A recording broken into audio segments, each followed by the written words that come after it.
जय जगन्नाथ सांग माने आपण मन गोटे बढ़िया टिप्स आनी आपण मैंने जानी रखु आपण मानकर पाटी स्मेल हो कि दांत सफा होनी माने असना हो मटिया मटिया दाग हो जाऊँगी कि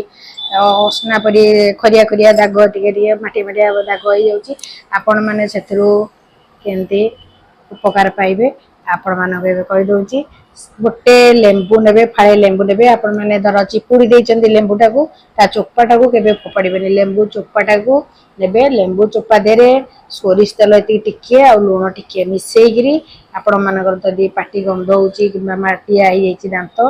आपण मैंने घषिबे भलकर 5-10-15 मिनट जाए घषिबे देखिए निश्चित भाव में पाटी दुर्गंध कमिज